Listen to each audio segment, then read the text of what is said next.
I used to think fathers were mountains, not because they were strong, but because they stayed silent, standing, weathered by things nobody ever asked about. When I was younger, I thought my father's hands were just hands. I never noticed that every crack in his skin looked like a road he had walked alone.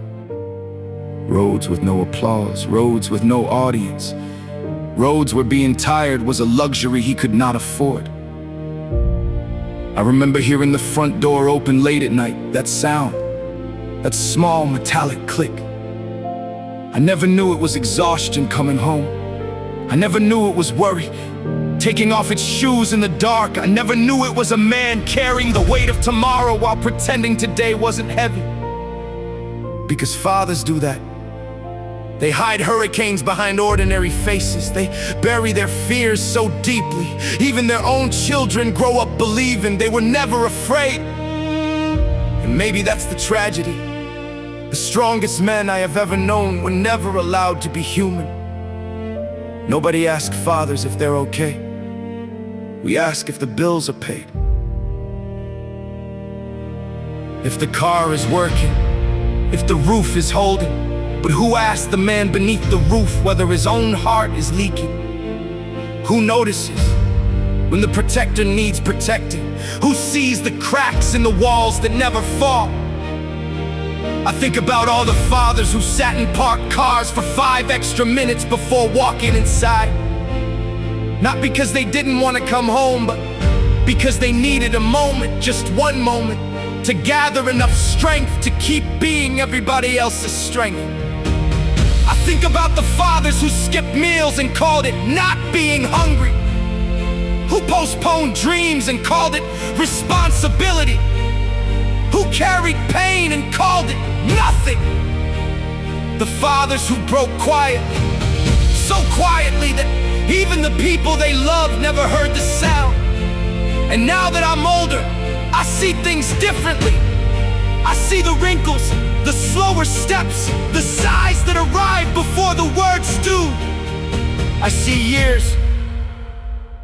years hidden inside a single face.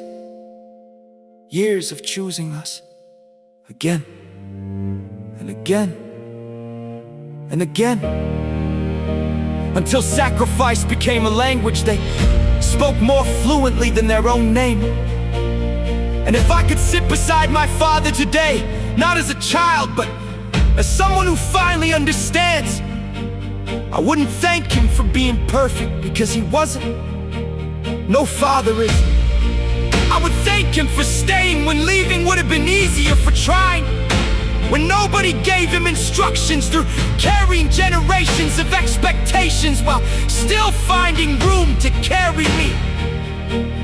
And to every father listening, the world may never know how many battles you fought in silence.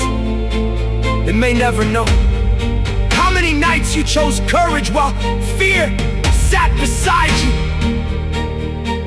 But your love is everywhere, in the confidence of your children, in the prayers of your wife, in the dreams that survived because you did, in the homes that still stand, in the lives that kept moving forward because you refused to stop.